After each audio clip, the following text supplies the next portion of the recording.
ఉచిత పథకాలకు సంబంధించి ఏం చెప్తారు మీరు? ఉచిత పథకాలు ఉండాలంటారా? అవసరం లేదంటారా? ఉచిత పథకాలు అనే దాన్ని మనం క్లాసిఫై చేయాలి. ఎలా అంటే దేర్ ఆర్ టూ థింగ్స్. ఒకటి సోషల్ సెక్యూరిటీ మెజర్స్, అంటే సాంఘిక భద్రతా కార్యక్రమం. ఎవరికి కావాలంటే నాట్ ఏబుల్ టు ఎర్న్, వాళ్ళు స్వతంత్రంగా సంపాదించుకోలేని వాళ్ళు ఉంటారు కదా, ఎస్పెషలీ 60 సంవత్సరాలు దాటినటువంటి వయోవృద్ధులు కానీ, భర్త లేనటువంటి వితంతువులు కానీ, లేదా ఏమైనా అంగవైకల్యం కలిగినటువంటి వాళ్ళు, డిఫరెంట్లీ ఏబుల్డ్ పీపుల్, ఇలాంటి వాళ్ళందరికీ సోషల్ సెక్యూరిటీ ఇవ్వాలి. అది ఉచితంగా ఇవ్వడంలో సమంజసం ఉంది. బట్ అన్నీ బాగుండి సంపాదించగలిగే అవకాశం ఉన్న వాడికి నువ్వు ఉచితంగా పథకాలు పంపిణీ చేస్తాననేది తప్పు. ఇప్పుడు చైల్డ్ లేబర్ అనేది ఉండేది, బాల కార్మికులు ఉండేవాళ్ళు. ఎందుకు వాళ్ళు బాల కార్మికులుగా తయారయ్యారంటే పేదరికం వల్ల తయారయ్యారు. సో వాళ్ళ ఇళ్లలో పేదరికం ఉంది, ఆ భర్త భార్య సంపాదించేది సంసారం గడవడానికి సరిపోవడం లేదు, 2 చేతులు చాలట్లేదు కాబట్టి 3వ చేయి కావాలి, 4వ చేయి కావాలని పిల్లలను కూడా పనికి పంపించడం మొదలుపెట్టారు. సో వీళ్ళు 20 రూపాయలు తెస్తే వాళ్ళు 5 రూపాయలు తెస్తారు కదా, వాళ్ళు 100 రూపాయలు తెస్తే వీళ్ళు 20 రూపాయలు తెస్తారు కదా అని, అంటే చల్లి నీళ్ళకు వేడి నీళ్ళు తోడని నానుడు ఉంది కదా, అట్లా అవుతుందని పిల్లల్ని చదువు మానిపించి కార్మికులుగా తయారు చేసినటువంటి పరిస్థితి మన రాష్ట్రంలో ఉండేది. ఆ వ్యవస్థ మీద చాలా రోజులు పనిచేసాం మేము కూడా. సో అందుకు ఏం చేయాలి, పిల్లల్ని బడికి పంపాలంటే ఏదో ఒక ప్రోత్సాహం ఉండాలి. అంటే ఆ పేదలకి కాంపెన్సేషన్ ఉండాలి, నష్టపరిహారం అనేది ఉండాలి. అంటే ఈ పిల్లలు సంపాదించే సంపాదన ఎంతైతే ఉందో అది ఇంకో రూపంలో వచ్చిందనుకో, అప్పుడు ఈ పిల్లల్ని బడికి పంపిస్తారు. మనకు కావాల్సింది ఏంటి, వాళ్ళు చదువుకోవాలి, ఎదగాలి. అలాంటి చోట ఒక కాంపెన్సేటరీగా మీరు డైరెక్ట్ బెనిఫిట్ ట్రాన్స్ఫర్ చేయడం అనేది సమంజసం, అవసరం. బట్ ప్రతి ఒక్కడికి నేను సంపాదించిన వాడికి 10,000 ఇస్తాను, లేనివాడికి 10,000 ఇస్తాను, ఆడికి 5,000 ఇస్తాను, వీడికి 5,000 ఇస్తానంటే సోమరిపోతులను తయారు చేయడం, వాళ్ళకి పని కల్పించాల్సింది మానేసి ఇంట్లో కూర్చోబెట్టి ఫోన్లు చూసుకోమని చెప్పడం, కేవలం మీ ఓట్ల కోసం జనం కష్టపడి సంపాదించి కట్టిన ట్యాక్స్లని పెట్టుబడిగా పెట్టుకుంటున్నారు. It's misuse of money. ఓట్ల కోసం అయితే జగన్మోహన్ రెడ్డి గెలవాలి కదా సార్. అదే కదా, అప్పుడు అతను ఏమంటున్నారంటే నేను డబ్బులు పంచుతున్నాను కాబట్టి నాకు ఓట్లు వేసేస్తారు అనుకున్నారు.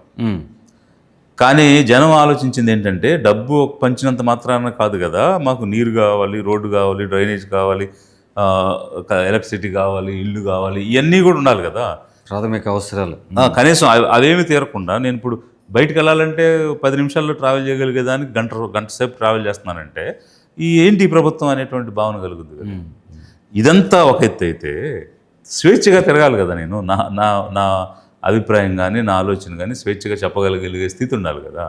అలా కాకుండా భయపెట్టి ఏ పెత్తందారుల మీద అయితే నేను యుద్ధం చేస్తున్నాను అన్నాడో ఆ పెత్తందారుల కబంధ హస్తాల్లోకి పేదలను నెట్టేస్తే నీకు పథకం రావాలంటే పెత్తందారు దగ్గరికి వెళ్ళాలి, ఒక స్కీమ్ నిలబడాలంటే వాళ్ళకి దండం పెట్టుకోవాలి, ఒకటి శాంక్షన్ కావాలంటే వాళ్ళకి దండం పెట్టుకోవాలి. ఈ రకమైనటువంటి చట్టంలో వాళ్ళని బిగించేస్తే వాళ్ళు స్వేచ్ఛ కోరుకుంటారు కదా. కాబట్టి విముక్తి కావాలి ఇతని నుంచి అని అతను ఓట్లు లేకుండా పక్క వాళ్ళు ఓట్లు వేశారు. సో కాబట్టి డబ్బులు ఇచ్చి ఫెయిల్ అయ్యాడు అంటానికి లేదు అక్కడ. డబ్బులు ఇవ్వడం అనేది ఒక పక్క జరిగితే బందీలు చేయడం అనేది ఇంకో పక్క, అంటే భయభ్రాంతులు గురి చేయడం అనేది ఇంకో పక్క జరిగింది. సో అందువల్ల వాళ్ళు విముక్తి కోసం ఓట్లు వేశారు. ఇక్కడ వాలంటరీ వ్యవస్థ ఉంది. వాలంటరీ వ్యవస్థ అనేది స్వతంత్రంగా పనిచేసింది, వాళ్ళే తీసుకెళ్ళి గవర్నమెంట్ స్కీమ్స్ వాళ్ళకి అందజేశారు. ఇంకెక్కడ పెత్తందారీ వ్యవస్థ అంటారు? ఎక్కడంటే వాలంటీర్ అనేవాడు కూడా ఆ పెత్తందారి చేతిలోనే ఉన్నాడు.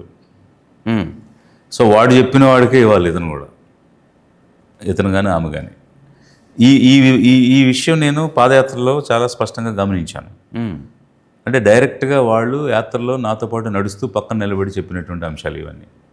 ఒకటే, మేము భయపడుతున్నాం అనేది. ఏదైనా నోరు విప్పి, అంటే మీరు గ్రామంలో సభ పెట్టాం కదా, అక్కడ మాట్లాడాం కదా, అక్కడ ఎందుకు చెప్పలేదు, ఇక్కడ నాతో నడుస్తూ ఎందుకు చెప్తున్నారంటే అక్కడ చెప్తే నెక్స్ట్ డే మా ఆయన అవుట్ అని చెప్పారు. అది ఎలా అవుతుంది, మీరు అడిగిన ప్రశ్న అడిగా నేను కూడా. అక్కడ వాలంటీర్ ఉన్నాడు, సచివాలయం ఉంది, మీరు కాగితం పెట్టుకోవచ్చు కదా అని అంటే అవన్నీ పేరుకే. సో వాళ్ళు ఇవ్వాలనుకున్న వాళ్ళకే ఇస్తారు, చేయాలనుకున్న వాళ్ళకే చేస్తారు, అంతే తప్ప ఇవన్నీ కూడా చెప్పడానికే. కాబట్టి నాకు ఈ నష్టం జరిగింది, ఈ విధంగా అన్యాయం జరిగింది, నాకు ఇది ఇవ్వలేదు అని దారి పొడవునా చెప్తున్నటువంటి వాళ్ళు చాలామంది ఉన్నారు. సో ఇది ఒక సైడ్. ప్రజెంట్ గవర్నమెంట్కి వచ్చేటప్పటికి అసలు ఇచ్చేదే లేదు కదా. సో ఇచ్చేదే లేనప్పుడు ఇంకా ఎవరికి వచ్చింది ఎవరికి రాలేదు అనేటువంటిది ఒకవైపు.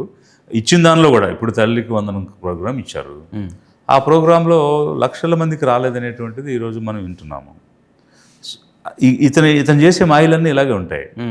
ఇచ్చినట్టుగా కనిపించడం కానీ నిజంగా ఇవ్వకపోవడం. ఇప్పుడు ఆ రోజు రుణమాఫీ అన్నారు, రైతులకు రుణమాఫీ అంటే రైతులందరూ కూడా నిజంగా అనుకుని ఓట్లేశారు. రాగానే ఏం చేశాడు, మొదటి సంతకం రైతు రుణమాఫీ కానీ చెప్పాడు కదా. బట్ దేని మీద సంతకం పెట్టాడు ఆయన, రైతు రుణమాఫీ ఎలా చేయాలి అన్న గైడ్ లైన్స్ తయారు చేయడానికి సంతకం పెట్టాడు. మీరు గుర్తుందో లేదు, 2014లో నాగార్జున శ్రీ ఎదురుగా సీఎంగా ప్రమాణ స్వీకారం చేసి ఎలా రుణమాఫీ చేయాలి అనే పాలసీ తయారు చేయడానికి సంతకం పెట్టాడు. అంతేగాని రుణమాఫీకి సంతకం పెట్టలేదు. చివరికి ఏం చేశారు, 50,000 వాళ్ళకు ఇచ్చారు, మిగిలిన వాళ్ళతో రకరకాలుగా ఇబ్బందులు పెట్టారు. ఇలాగే ఉంటాయి వారి హామీలు కానీ అమలు కానీ. మీరు జగన్మోహన్ రెడ్డి గారి ప్రభుత్వంలో మీరు వాలంటరీ వ్యవస్థ, సచివాలయాలు ఇవన్నీ మీ ఆలోచనలు ఏం చెప్తారు, నిజమేనా సార్? అంటే వాళ్ళ మేనిఫెస్టో ప్రోగ్రామ్ అది.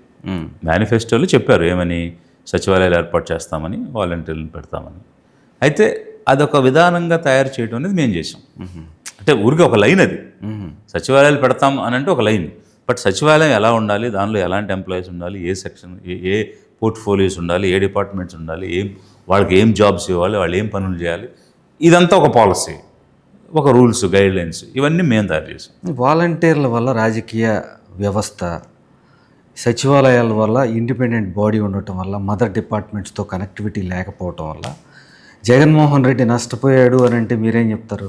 రాజ్యాంగాన్ని ప్రవేశపెట్టినప్పుడు డాక్టర్ అంబేద్కర్ ఒక మాట చెప్పాడు, ఇప్పుడు అతి గొప్ప రాజ్యాంగాన్ని మనం ఆమోదించబోతున్నాము.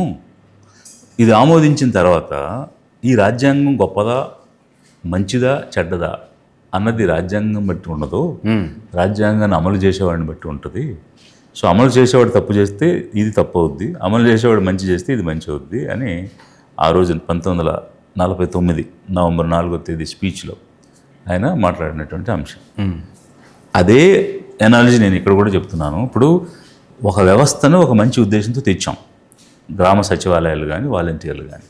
ఆ వ్యవస్థని వాడుకోవాల్సినటువంటి అవకాశం, వాడుకునే అవకాశం, సద్వినియోగం చేసుకోవాల్సిన అగత్యం అప్పుడున్న ప్రభుత్వానికి ఉంది. సో వాళ్ళు అవసరమైన రీతిలో, ప్రజలకు అవసరమైన రీతిలో వాడకపోతే ఏదైనా కూడా చెడ్డగా అయిపోతుంది. సో అప్పుడు వాలంటీర్స్ మేము ఒక రేషియో ప్రకారం, అంటే 50% ఎస్సీ ఎస్టీ బీసీ మైనారిటీస్ ఉండాలి, 30% విమెన్ ఉండాలి, ఇట్లాంటి కొన్ని గైడ్ లైన్స్ పెట్టి రిక్రూట్మెంట్ చేశాం. బట్ దానిలో పొలిటికల్ ఇంటర్ఫరెన్స్ పెట్టేసేస్తే న్యాచురల్గానే ఒక వర్గానికి అనువుగా, ఒక వర్గానికి వ్యతిరేకంగా తయారైపోద్ది. అప్పుడు వ్యవస్థ మీద చెడ్డ పేరు వచ్చేస్తుంది.